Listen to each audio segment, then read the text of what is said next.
Good morning, everybody. The big news is out. Texas taking on Kansas February 24th at the Fog in Lawrence. Oh, wait.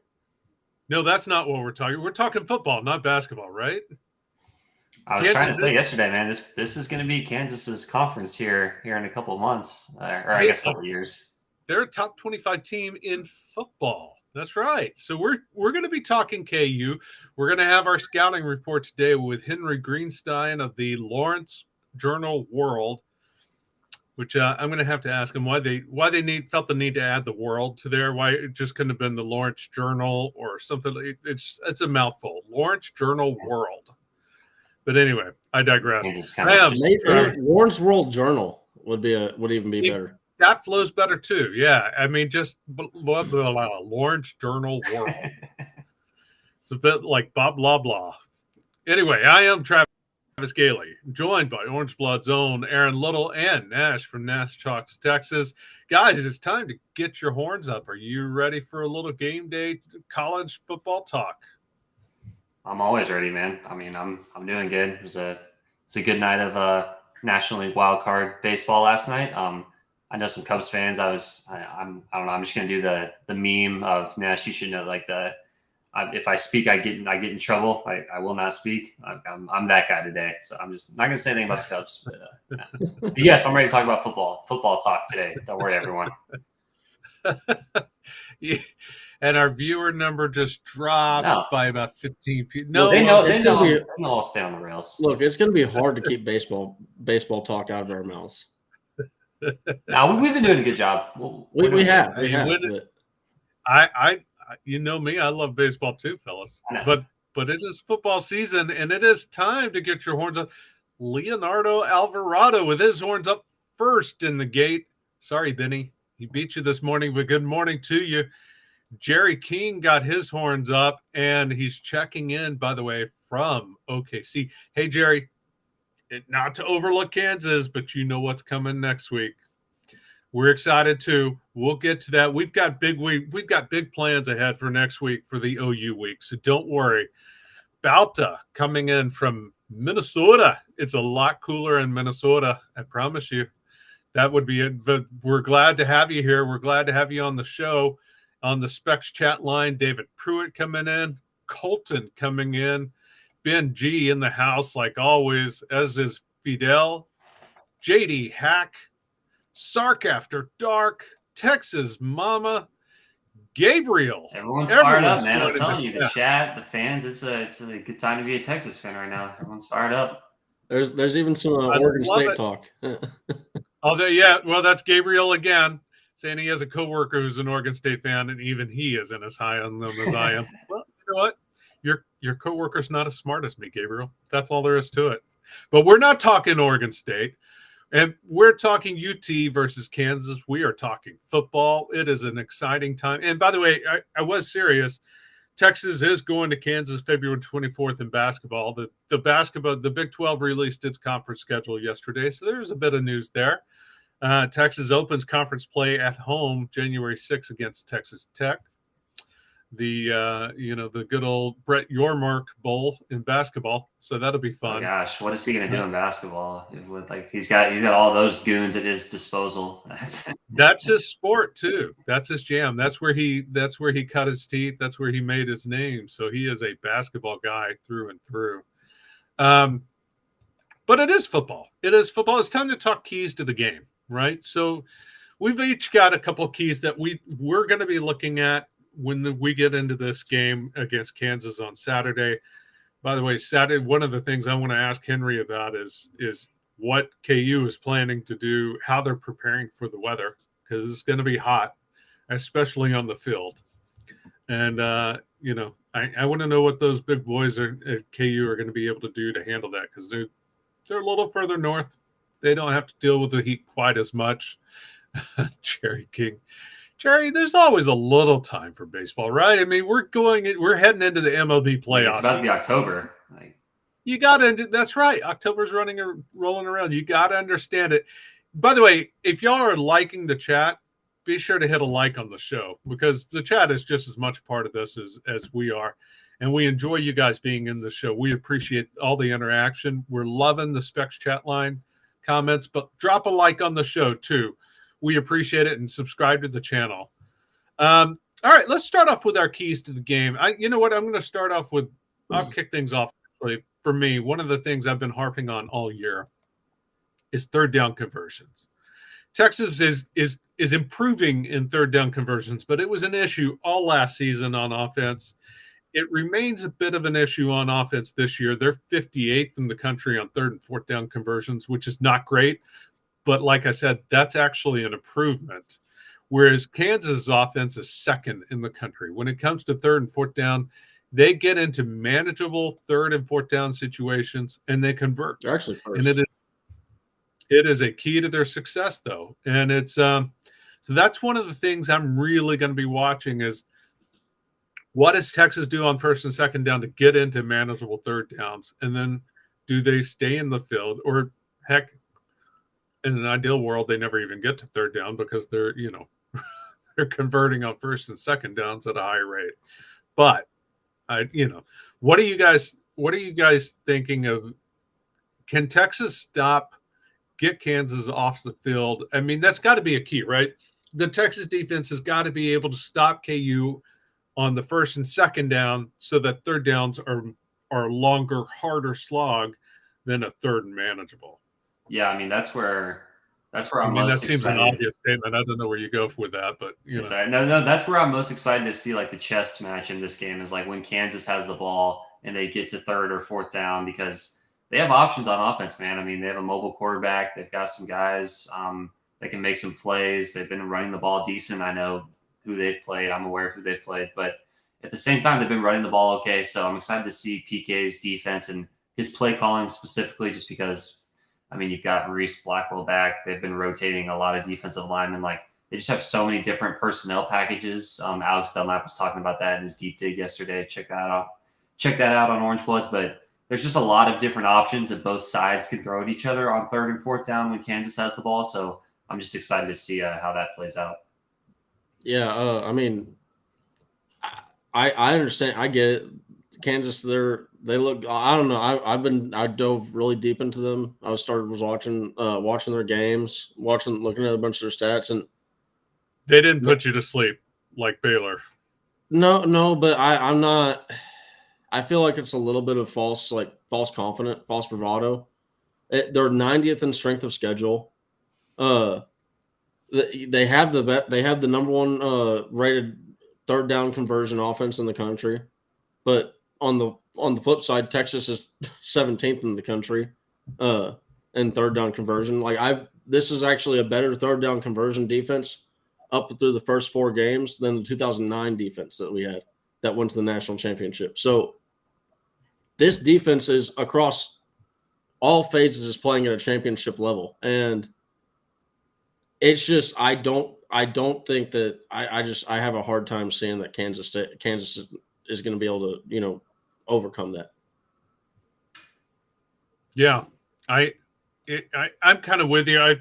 When you go back and look at Kansas, they've got some really good stats. I mean, on paper, they look more formidable than I think they actually are, and I think part of that is, look, Illinois and BYU are not chump schools. Yeah, like they've gone like right in the middle, right? Like they're not playing like school of the blind, but they're not playing like actual like good Power 5 teams. They're like. Well, and here's the other deal: is they didn't go out. They didn't just outright handle Missouri State. They didn't outright handle Nevada. Like those were actual. No, Nevada games was a tight game. Yeah, Nevada was a battle right up until the end. So it's just like this is another game that Texas shouldn't let.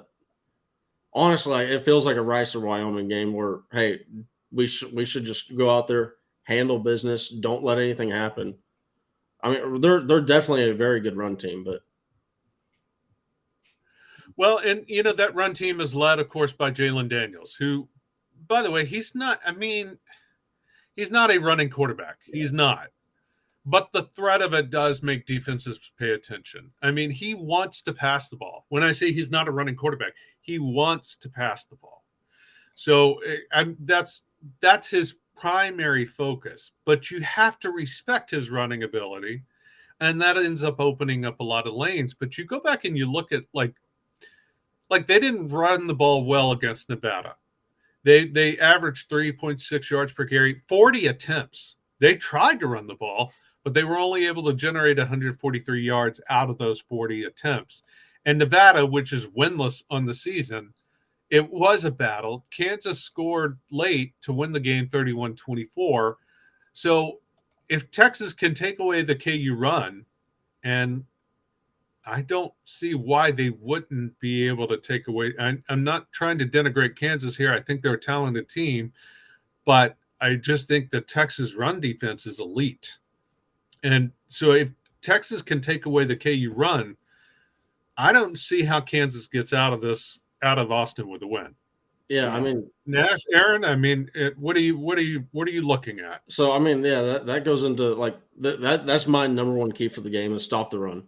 Because if you stop the run, you're forcing them to be one dimensional and you're forcing them to go into the pass, and quite frankly, that's just not something that they've done. They've done well when they have to do it, but they haven't done it that often, and that could be something that really, hey, we're having to pass the ball at a high volume, and maybe that shakes them up, and maybe their confidence is stirred a little bit. They don't throw interceptions, but they are allowing sacks on the quarterback. That's not going to bode well against our defensive line. They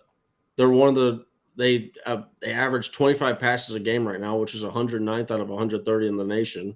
So they run the ball a lot, and when you're going up against a defensive line that is as like to what Aaron said, like this is go check out the formations from Alex.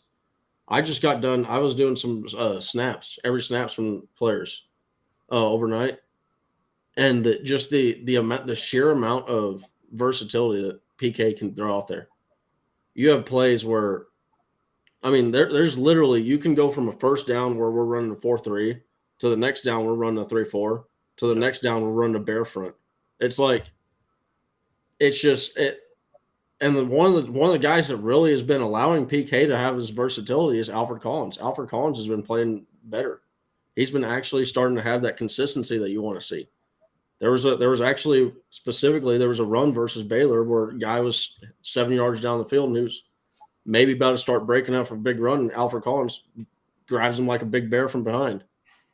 It's just these are the small little things that add up to not just this Texas defense being very stingy. Yeah, no, I agree. Alfred Collins is old Big Bear. I didn't even know we were calling him that. Aaron, what is one of your keys to the games? Yeah, my first one, I'm sticking with when Kansas has the ball and when Texas is on defense. It's just limiting explosive plays. I've talked about this a little bit in the last couple of shows, but this is a good Kansas offense by the numbers so far. This is going to be a way different test against one of the best defenses in the country on the road in DKR. But the Texas defense is so good that I do not believe that Kansas is capable of putting together 12 to 13 play drives to move down the field. And then on top of that, execute in the red zone and get 7 points, which they're going to have to do to keep up with Sark and Quinn on offense. So as long as Texas limits explosive plays, don't allow 60-yard touchdowns, don't allow 30, 40-yard chunk gains to where, Kansas doesn't have to execute their offense 12 or 13 consecutive plays. They only have to execute on 2 or 3 big plays on a drive, and then they're able to get in the red zone and maybe convert there, or maybe not get into the red zone at all.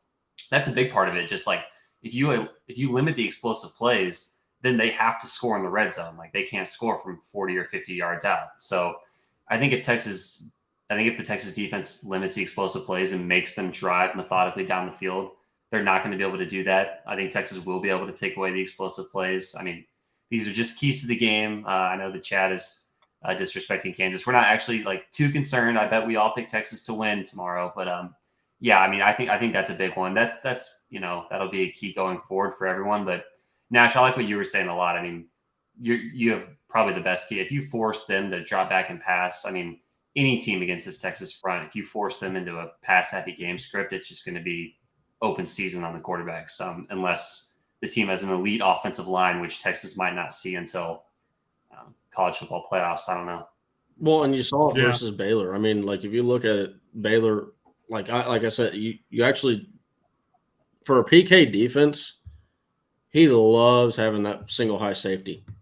Yeah. And it really felt like we didn't have a single high safety a lot. Like it felt like we were, hey, DBs, y'all are on your own. And I think that also goes to speak about the level of trust that they have in their defensive backs to go out there and just cover guys on their own. And we're not going to have to. We don't have to give somebody help over here or help over there. We're not we don't have to worry about that. Well, I think we're going to see him start. I think we're going to see him start to adapt, right? Because like in previous seasons, it was like, man, Texas just has no pass rush. Like they're just not getting after the quarterback. They're having to blitz. They're having to deploy a lot of bodies in order to heat up the quarterback. So because of that, you get used to playing with one safety, right? You get used to trusting your secondary. I think as the season grows, PK's like he already knows this, but like he's going to realize, man, like I can get home with 3, I can get home with 4. That allows me to play more conservative in the secondary, not because of a lack of trust, just because the guys are that good up front, and that allows you to protect your corners and your safeties even more. So, I mean, it's just such a well-rounded defense, and PK has so many different toys to play with. So, I think we might see that change a little bit, as the season goes on. Yeah, man. I think we need a 10-year PK after this year. if it keeps up like this, then yes. You know what? He's the kind of guy, though, that he stuck around at Washington way longer than he probably should have, even when they kind of demoted him and made Lake the co-defense coordinator. He still stuck around. This is not a guy that moves around from job to job. So I think he's here for a while. I mean, we'll see. All of this kind of leads up to one of my other keys to the game, which is field position. But in order for field position to work, and I'll get to more about field position in a second, because one of the things that makes field position work is the run game. And Jonathan Brooks is going to be the lead horse again. Guys, if you want a Jonathan Brooks autographed jersey, there's only one place to go to get it, or helmet, or anything else, and that's Elite Sports Memorabilia. Look at that beautiful, beautiful piece of memorabilia.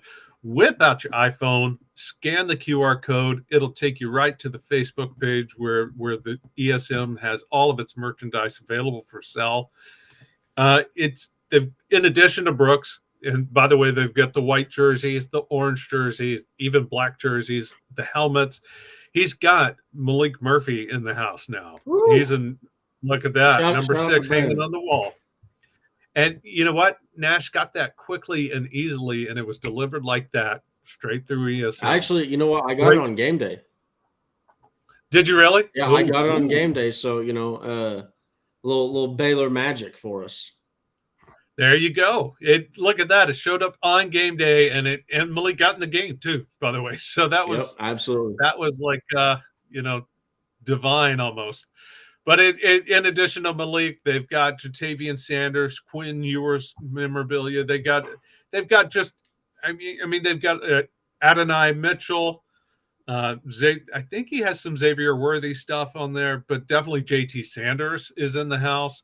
There is a lot of great memorabilia available to you, all right there. One person's already scanned the QR code. We'd love to see that. Like this is a good time to go ahead and do what? It's like Pokemon. You got to catch them all. You got to catch them all. And you too can have a wall of fun, just like Nash there. Wall of fun.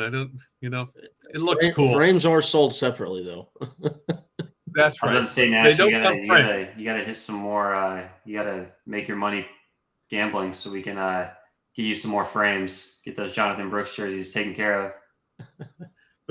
But Jonathan Brooks is one of the keys to the game, and it is.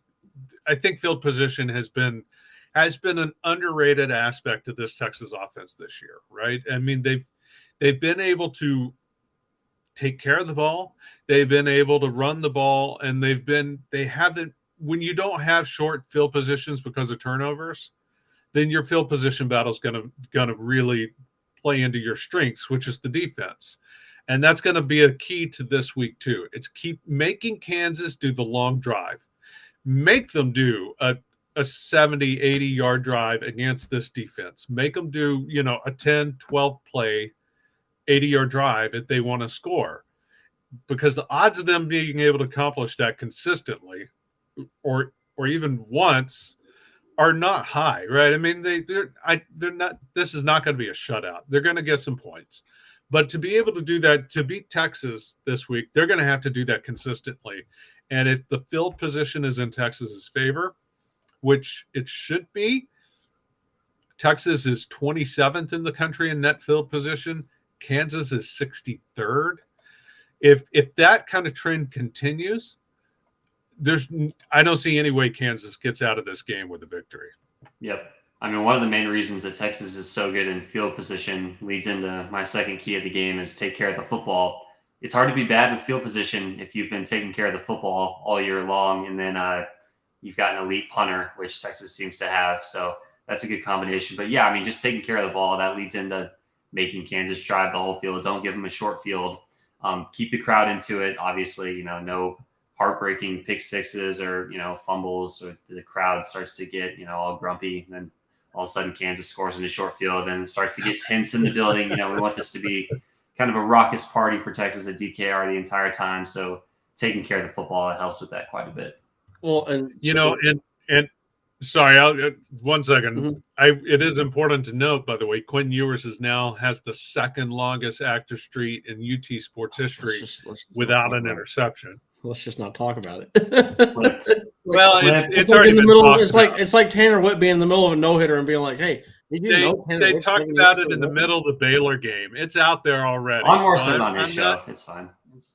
Yeah, this is not us jinxing it. The superstition in me is cringing right now. But I just want to add to what Aaron Little was saying about hey, Sanborn is an elite punter for us right now.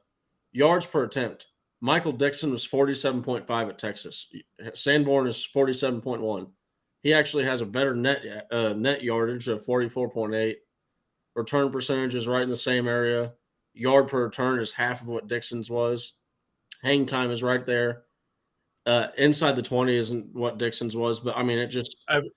I was about to say some of those stats are skewed because Dixon had so many pinned. Well, yeah, but also I'll say it also goes show how much Dixon was punting from close up to the. We're just like, hey, Dixon, please just go save us. Yeah, but that was a big part of big part of Herman's. I will say too. One cool note that I heard about the Sanborns is Ryan Sanborn's dad. He had some dude commented on my thing. He was Ryan Sanborn's dad's personal trainer, and his dad, Sanborn's dad, actually helped him gain financial literacy, and now he actually is like a financial advisor, and he said the only reason why I own a home is because of Sanborn's dad. So shout out to the Sanborns. That's very cool. Good people. Very cool. And now Ryan has a degree from Stanford and is working on a graduate degree from Texas. So he's probably going to be pretty well with the finances in the future. And if Stoopsified is sensing overconfidence, hey, come back next week. Come back next week. I promise you. You're going to love next week. Stoopsified's he's a good guy. He's not a bad Oklahoma fan. He's in the Chat and Onwar show. We're not making picks right now. These aren't picks. These are keys to the games. Come back tomorrow for our picks. Right. See how confident we really are. That's right. Well, I mean, but and by the way, Stoopsified, we're glad to have you on the show. We love it, and I said we've got some big guests coming up next week for OU week. I think you're going to enjoy the shows. Be sure to stick around for those too. But getting back to actual football against Kansas, Shy Frazier mentions Wyoming 8 o'clock. They absolutely did. That was quarter. The key. That was Wyoming and touched the ball almost. That was, and it makes sense that if you are facing a team that you have an athletic deficit against, you don't want to get into a shootout with them, right? You want to eat the clock. You want to play defense. You want to make Texas try to work the long field. You don't want to give up the explosive plays to Texas.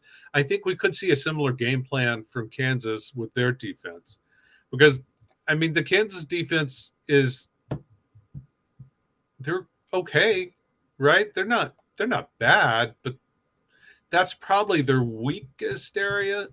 Yeah, people keep pointing out Rice and Wyoming as a fact that maybe we're being overconfident. It's like, if Texas plays like they did against Rice and Wyoming, then I think we all agree that could be an issue. But I think everyone is. Well, no, it's stemming from Aaron, it's because I said that this should be another Rice and Wyoming game.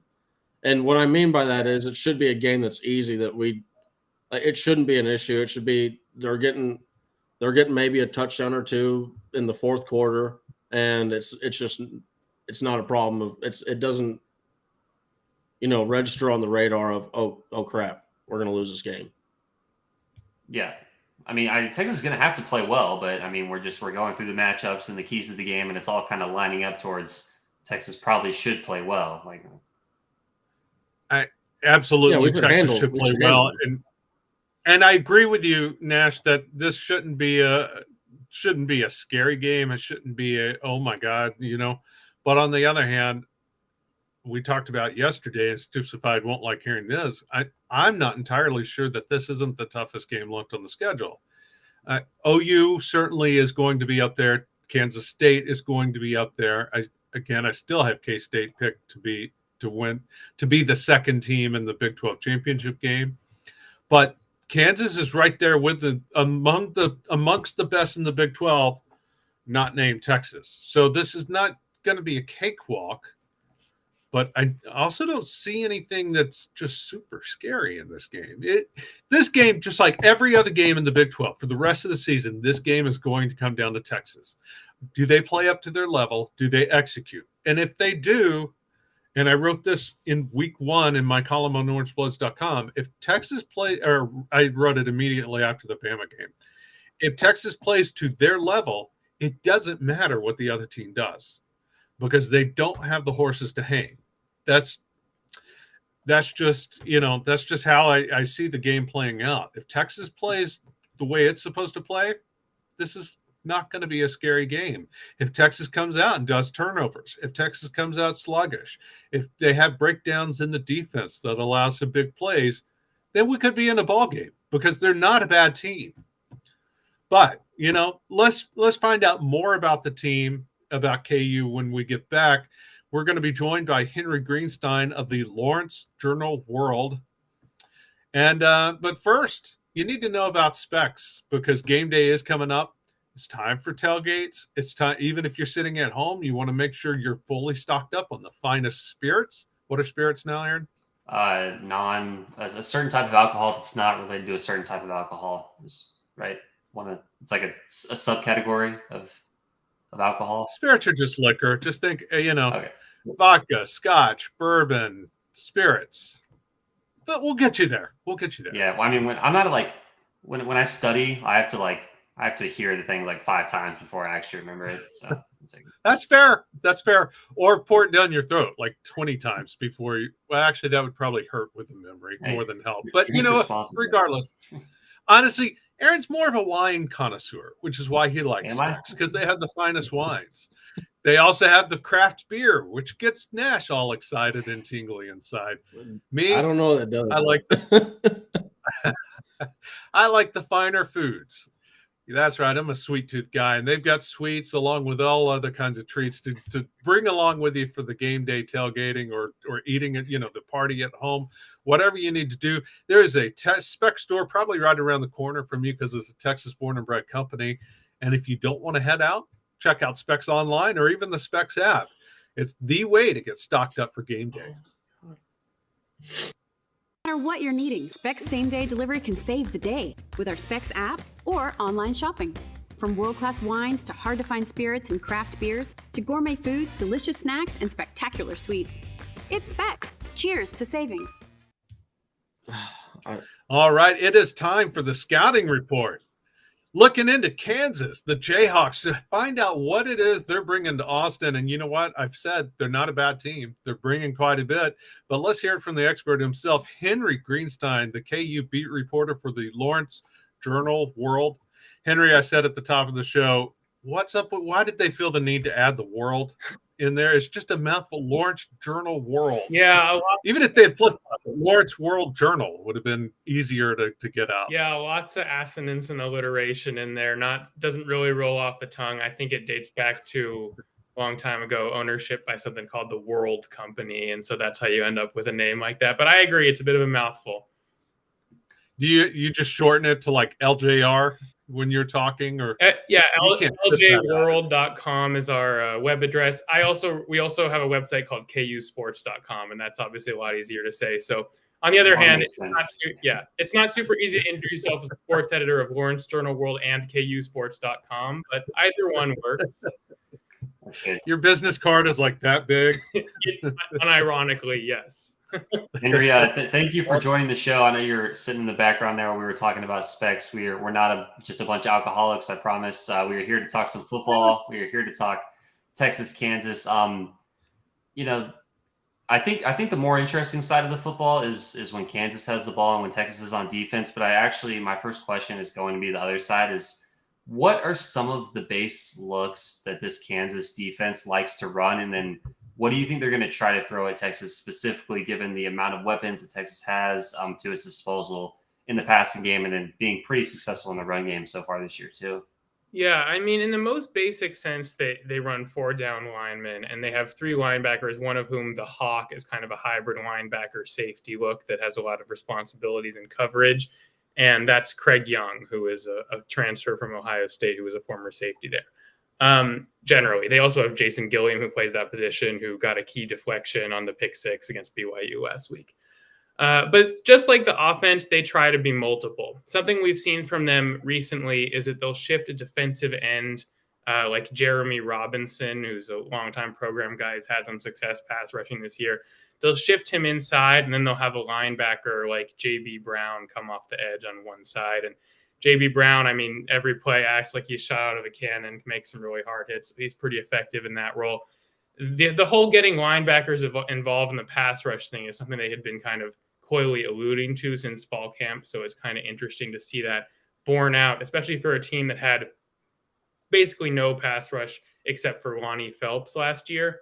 It's been a key component in, say, getting 6 sacks against Illinois, which is the first time they'd gotten 6 sacks in a game in like 14 years. But yeah, they're going to try to, if they have anything in reserve, this is the game they're going to throw it out there. But not the most like wide variety of crazy stunts and whatnot from the Kansas front. You know, Henry, I watched quite a bit of both the Illinois and BYU games. Just timing wise, it worked out that I could watch quite a bit of. I was impressed with the physicality of the defense, especially like Austin Booker. That dude kind of brings it. I know he's a backup, but he gets a lot of snaps in. And of course, I also want you to tell us about Kobe Bryant. Like, of course, a basketball school gets a football player named Kobe Bryant, spelled differently, of course. But I mean, that dude wasn't going anywhere other than like Kansas, maybe Duke. Like, he was headed for a basketball school regardless, right? Yeah. And Kobe played a lockdown game against BYU, obviously interception and a fumble return touchdown. Smallest guy on the roster getting the biggest hit, as Lance Leipold put it. Yeah, he's taken a step forward. I mean, obviously he was preseason all-conference, but I think he's even outperforming what some people expected. He plays with a huge amount of confidence. Every time we interview him, he says the secondary is one of the best in the country and all sorts of stuff like that. But yeah, he's the anchor of that unit. I think where Kansas is going to be tested more is in terms of the other players in the secondary, some of whom have had some trouble with the deep ball, both against Nevada and BYU. And that was after Kansas gave up a bunch of passes over the middle to tight end Isaac Rex early on in the BYU game, which does not necessarily bode well for their ability to stop Jatavian Sanders. But going back to what you said about Austin Booker, absolutely. His athleticism and his length has been a huge boon to the defensive line. This is a line that will rotate in 7 or 8 players at one spot or 6 players at another. You can see any number of different combinations of people out there, but certainly any combination that involves Austin Booker has been really successful thus far this year. Nice use of the word boon, too. I applaud you for that. You know what? You mentioned Nevada, and I'm sorry, I'll get to you, National. I'll let you jump in here in a second. But I did want to ask, I didn't get to watch the Nevada game, and we're talking about a Wolfpack team that's winless on the season, and yet that was a nail-biter for KU.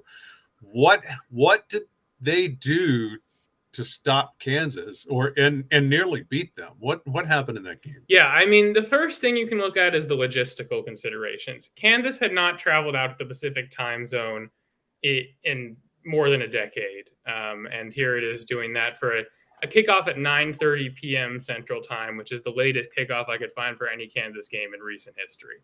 So you got to take that into account. You got to take the elevation into account. But at the same time, KU is going to have to learn to deal with that with the new schools coming into the conference, as well as upcoming non-league series schedule that involved games at Fresno State, at Washington State, and at Hawaii. So that was one element, just sort of the discombobulation of that routine. Another thing is, as I alluded to earlier, Nevada took vertical shots over the top, and they were prepared for that, but still couldn't really stop it super well, especially because, Austin Booker was suspended for the first half due to the targeting call, second half against Illinois. And when he came in the second half, he was a little jumpy. He got called for a couple offsides that led to free plays for Nevada. And on those, their quarterback, Brendan Lewis, was able to get some traction going deep. So that's one thing. They were a little vulnerable at that sort of thing. And that ties into the broader issue of these last two games with just penalties, not characteristic of a Lance Leipold coached team, but 7 penalties in each of these past 2 games. And against BYU, there was a 4th down offside. I don't know exactly why this is happening all of a sudden. And as Leipold keeps expressing frustration about, it's not like it's coming from just one issue or just one player. So there isn't like a panacea or like one specific fix they can use to address all these issues. But yeah, they're going to have to get those limited because they will have no margin for error against Texas. Yeah. So Henry, I always like to pay attention to the backup quarterbacks because you never really know when that guy's numbers are going to have to be called. And for me, Kansas feels like they're in a really good spot as far as if they ever need to tap it. And you saw it with the first game of the year, where if you need to play with your backup quarterback, it's it's very consistent. They feel not only like these are both guys that you can trust in, but they're both very similar in how they play and how they're, and honestly, just their consistency of like how they different areas of the game, like passing and running. Yes. Yeah. Jason Bean is about as reliable of a backup quarterback option as you'll find in the Big 12. And he's got years and years of Power 5 and non-Power 5 starting experience. As you alluded to, they plugged him in against Missouri State, and he was perfectly efficient.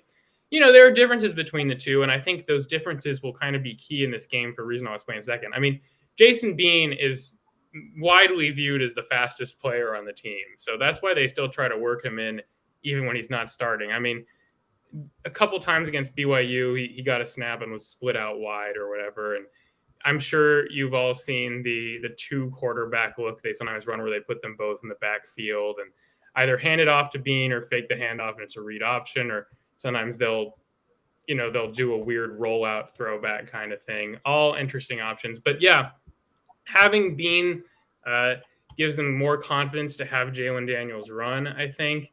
They didn't really use him in the running game against Nevada, but they sort of reopened that particular element against BYU, and it was really helpful in terms of salting away that game down the stretch. But I think one key difference between Jalen Daniels and Jason Bean is just Daniels' ability to throw the ball down the field more effectively and more consistently. We haven't really seen a game this year, with the possible exception of Illinois, where Daniels has gotten to sort of the superhuman levels that he channeled at times early last season. And I think one of the big keys to the game against Texas is for him to attain that high level of play. He's been making all the throws he needs to, but he only threw for 130 yards against BYU. I think we're going to have to have KU's going to have a huge Jalen Daniels coming out party again for this Texas game. I was going to ask about that because Texas fans know all about Jalen Daniels because of what happened a couple of years ago, and they've seen him play well against other teams throughout the past couple of years. Maybe the stats haven't quite been crazy this year yet, but have you seen anything different from him? Is it the way the defenses are playing him a little bit? Is it that they haven't completely unleashed him in the running game yet? And then, is there anything you've seen where he's improved, just his maturity and growth? This is a new part of his game that I've noticed more this year than maybe I haven't noticed in previous seasons. Yeah, in a weird way, I think it's just that sort of Jalen Daniels has been able to take a back seat in some fashion because of how effective the running game has been, and the fact that Daniel Highshaw has been healthy as a change of pace. So it's not all Devin Neal doing things on every single play. It's become less like the Jalen Daniels show and more like Jalen Daniels as one player in an overall offensive scheme playing his role. I don't think defenses have done too much more to adapt to him. I think against Illinois in particular, he showed some of that escapability, the ability to make plays on the run in particular, that has sort of defined his game. And I think he continues to take strides in that area, which is already one of his strengths. But yeah, as you alluded to, Jalen Daniels, as we know him, would not be a thing without the 2021 Texas game, because he was going to redshirt prior to that game, and he still had a chance to afterward, but ended up playing the rest of the season. And when healthy, he's been the starter since then. So yeah, a sliding doors moment for KU, and also kind of for Texas in some ways. The 2021 game, the Texas players that were around for that are still here will tell you that was a seminal moment. And Sark said that this week too, that was a turning point moment for this Texas team. But I was there in Lawrence last year for the 2022 game, and that was a very different result. Texas dominated the lines of scrimmage, and the run game alone killed KU. What have they done? How is that more indicative of what this week could be, or how much has KU done to improve the run defense to be able to stop something from like that from happening? Yeah, that was one of the big points of emphasis in the offseason, because the run defense was probably the single worst. Well, I guess special teams wasn't super great last year either, but besides that, the run defense was probably the biggest area for improvement. So that, that's where you get the investment in transfers like defensive tackle Devin Phillips, who the stats haven't popped off the page, but he's been clogging up run lanes all season. He was from Colorado State. Austin Booker, as you mentioned, J.B. Brown at linebacker from Bowling Green. The Texas offensive line is obviously going to present a new frontier of challenge in terms of physicality for these guys that they haven't seen yet. I don't think that you'll see something quite like last year where the run game just absolutely goes off to an insane degree.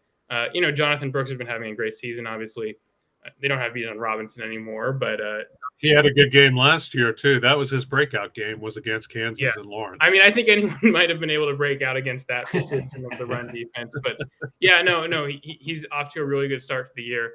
I think it'll be important for Texas, from its perspective, to wear down that run defense and try to get back to the heights that it reached last year in that domain.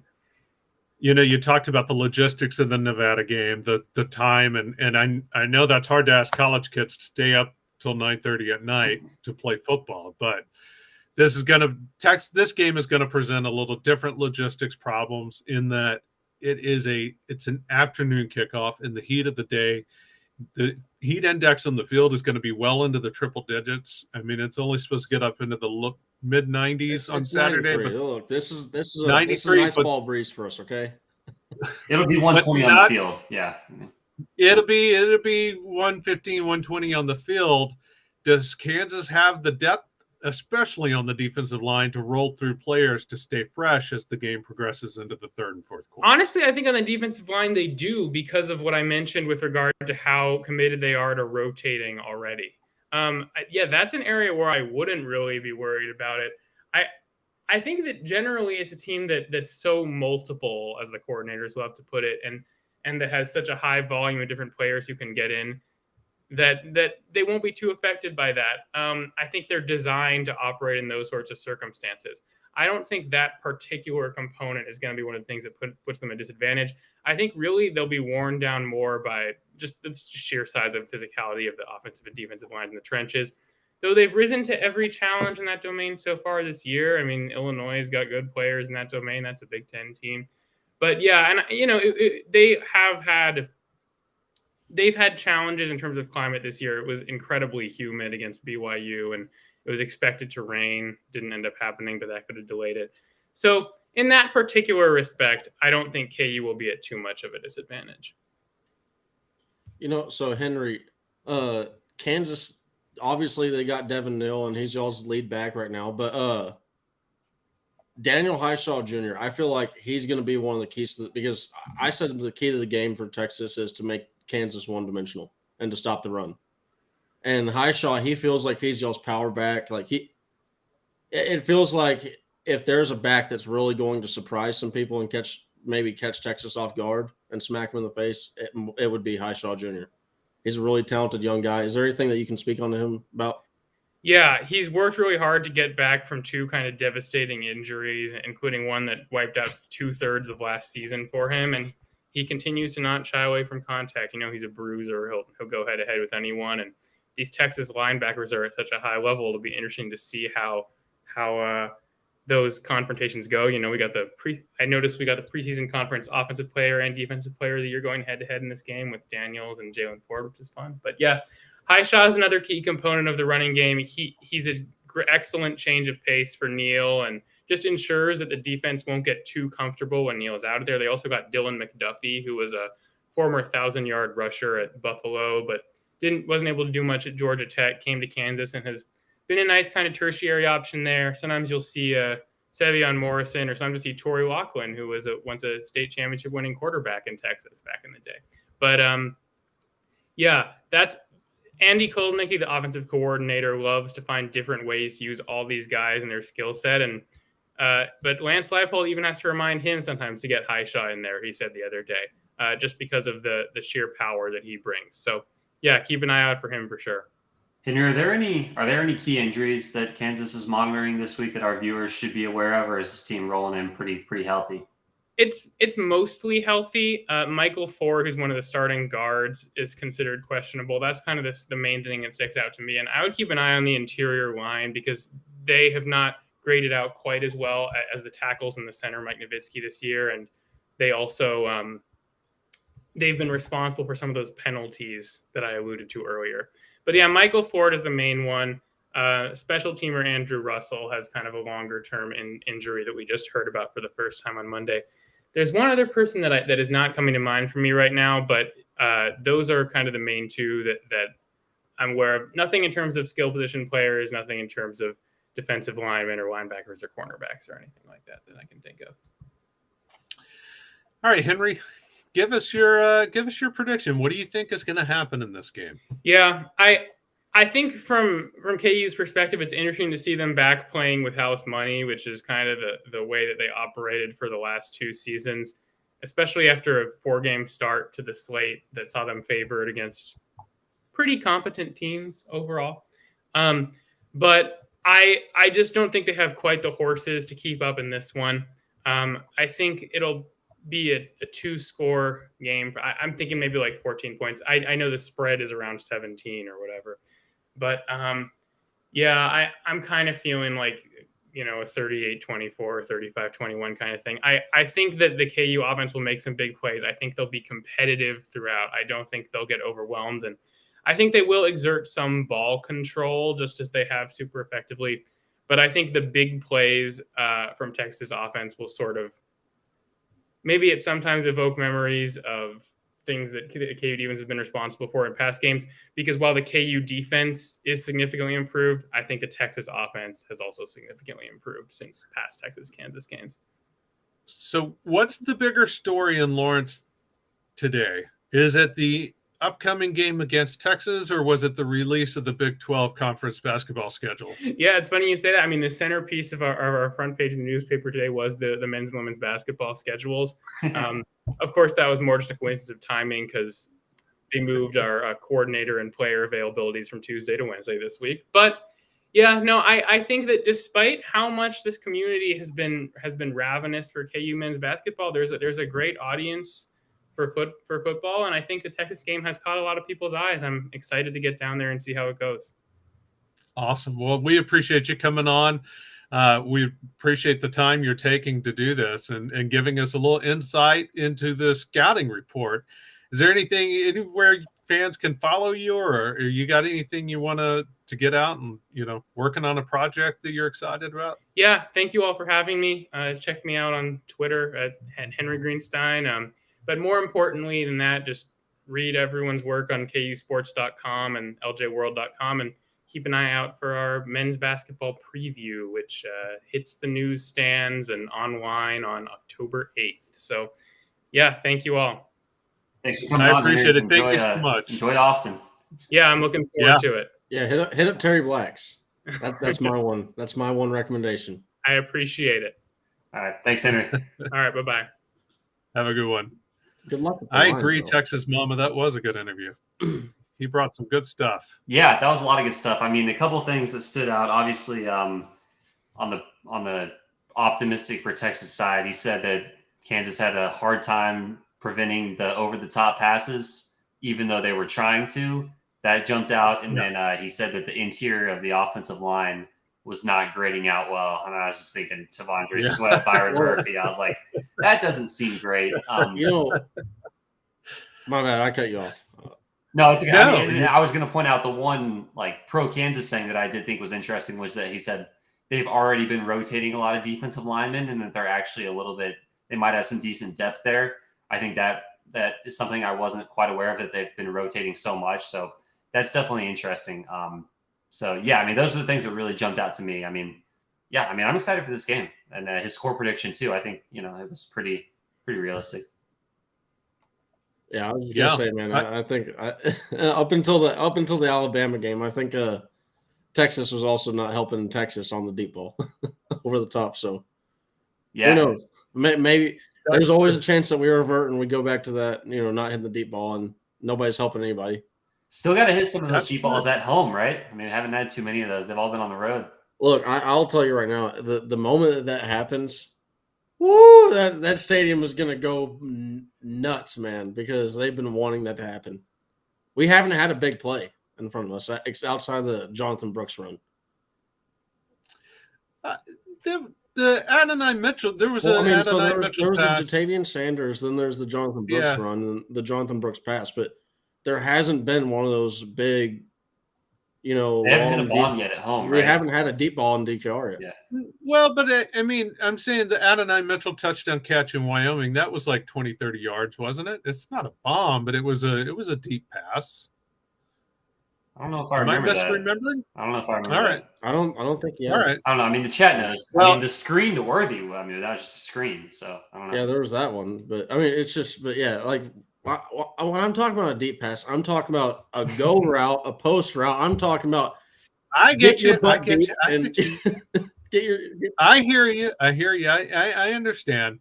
But, and you're right. The crowd is going to go nuts about that. I will say the one thing that he was optimistic about, which I'm dubious about, is that Kansas is going to be able to play ball control and keep control of the ball, the possession. I don't know. I said earlier in the show, the third downs is key. Getting Kansas into long third downs is going to be key. But that's going to be an interesting part of the game plan. And by the way, Stoops 5, love having you in this chat. I love that you're mixing it up with everyone. It's not unreasonable to say Jalen Daniels is the best quarterback Texas is going to play. He is the Big 12 preseason conference offensive player of the year. So it's not unreasonable. You may be biased towards Dylan Gabriel. Last I saw, there were a bunch of OU fans talking about benching their quarterback for Jackson Arnold. So, I mean, I'm not, not too wild of a take. Yeah, I want to see Booty General play just because of that damn commercial he put out earlier this year. That was just cringeworthy, god awful. I just want to make memes. But that's okay. You know what? And by the way, Barry and the PI, that's okay that you're late in the Philippines. We're glad you joined us. We're also glad to see Elite Sports memorabilia in the house, which we've talked about it once already, but JB, Jonathan Brooks, Kansas was his breakout game last year. He had over 100 yards rushing in that game, including like a 70-yard touchdown run. He's going to be licking his chops to get back in the game against the Jayhawks this year. He's going to be the lead horse. And now's your chance to be the lead horse and go get you a Jonathan Brooks autographed jersey or any other memorabilia that you may stroll upon while you're on the ESM page. They've got everybody you could possibly need, including JT Sanders, who this could be a big game for Sanders. You can find some JT Sanders autographed memorabilia on Elite Sports memorabilia. Scan the QR code. Go check it out for yourself, whether you want a gift for yourself, a gift for a loved one, or, if you want to buy another jersey just to add to Nash's wall because it's cool. I'm sure he would take it. And Brandon at ESM knows Nash's address. He knows how to get it to him. So, let's hook Nash up with another autographed jersey of someone he doesn't have. How cool would that be if one of you guys came through with that? I mean, you just got to guess the score tomorrow. I mean, that's the key. I know Nash will be in the comments. I mean, he's eligible for the prizes. And then Aaron will be like Santa Claus. He'll be checking his list and checking it twice. Speaking of scores, we will be giving our own predictions on the game in tomorrow's show. And at Poverhoff or Poverhoff, however you pronounce your name, come play. You still need to reach out to us. Yeah, man. If you're watching the show, you won. You literally won by predicting. You've done the hard part, okay? Like it's like all you gotta do is claim it now. Like it's like those. It's like all these giveaways when people want to give away and they never show up, and it's like, okay. Yeah, companies count on that. By the way, when they do giveaways, there's they count on the fact that they're not going to have to give everything they're promising away. Well, you do actually have to try and give it away to somebody. And Elite Sports Memorabilia wants to hook you up, Poverhoff, with the free autographed Malik Murphy jersey that you won. You just need to get a hold of us to let us know how you did. There was one other person that correctly predicted the 38-6 score. If we don't hear from you by Friday, we're moving on to the next guy. And we're going to give the jersey to him. However, just because somebody won the jersey last week doesn't mean you don't have a chance to win the jersey, another jersey yourself. You can win a free Jonathan Brooks autographed jersey this week. If you tune into the show tomorrow, like the show, subscribe to the channel, and be the first person to correctly put the score prediction of this week's game in the comments section, not the Specs chat line, but the comments section. That's all coming tomorrow. We'll explain more of it tomorrow, but you get a chance to win a jersey. ESM is hooking us up all year long with free jerseys to anyone who wins one. How can you beat that? Yeah, no, it's a good deal. Also, we have 183 people watching right now. Guys, you could drop us a like. It takes like 2 seconds, helps us out a ton. Really appreciate that. But, man, I mean, guys, it is September 27th.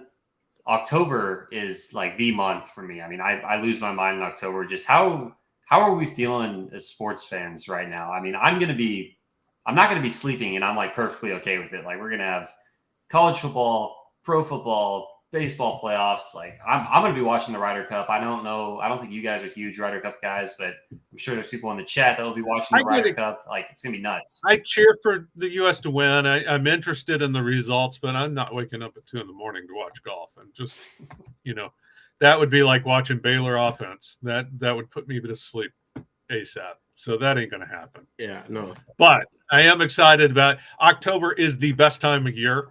November is my favorite actually, but it's crazy how fast the season's going by. Like after this week and then after next week, we will be halfway through the season. Bye-week content. That's right. It's gonna be interesting. Yeah. Bye week is going to be a Nash gets some rest week. We're gonna be locked in. I'm not gonna lie. This last week I crashed hard. I've been crashing hard. No, I've adjusted to the schedule pretty well. I feel like I'm awake during these shows. I love interacting with the chat. I mean, shout outs to the chat and the viewers, man. I mean, they're the ones that make all of this possible. The chat has really been popping today. Great interaction. Yeah, man, this has been a lot of fun stuff. Travis, you got anything else before we head out of here? It has been a ton of fun stuff, and we do appreciate everyone jumping on the Specs chat line. Go hit up Specs for your game day provisions. Stick around on the OB channel. Aaron asked you to subscribe. That's because there's so much good content coming out on the OB Live channel every day. Following us is Anwar's Old Fashioned Sports Talk Show. After that is the House Divided with Jeff Ketchum and Chad Hastings. Then you got Football with Friends with Alex. And OB Outsiders at Night with Chance Mock and the boys. It's an overdose of Orange Blood's football coverage. And how can you not love that? Who doesn't want to OD on that? I mean, we've been waiting for it for years, right? I mean, this is the chance. Well, like you finally get to talk about a really good team. Year round, baby. Year round. Oh yeah, we're not. That's stopping. right. Yeah, it's gonna be great. Well, no, we're not stopping. This but we are pick up steam in the spring. Okay. We'll get there. We're in the heart of football right now. We're on the verge of the Kansas game. We're on the verge of the OU game. Stutzfied is ready. He said he's not overlooking Iowa State. You probably can overlook Iowa State, Stutzfied. I'm telling you. You can look ahead to Dallas. That's fine. I'm already looking ahead to Dallas. We've got great shows lined up next week. But join us tomorrow for our predictions on the Kansas game. We're going to break down what we think happens, not just the final score, but what we think is going to happen, what Quinn's going to be able to do, what Jonathan Brooks is going to be able to do, everything. It's a full breakdown of the game. It's not just a prediction; it's a breakdown. Travis, and you it's hit going to be you hit first touchdown last week, I believe. I think you had Jonathan Brooks, and I think it was Jonathan Brooks. Of course, I did. I'm great at this. Okay, yeah, I'm also going Picking to load games. in our picks graphics for tomorrow, so we can check that. I'm awesome at this. Yeah, but stick around tomorrow. Stick around today for the rest of the OB Live channel. But please join us again tomorrow. And thank you so much for joining us today. Smash that like button on the way out for Orange Blood's own Aaron Little. That's right, Kyle. That's right. Aggie Fact Thursday. Tomorrow is also Aggie Fact Thursday with Kyle Umleg. Thank you, Brent Berry. Thursday's Thank the you best, for man. helping us. Come back tomorrow. I know. And Hey, for Nash, for Aaron, I am Travis Gailey. Have a great day.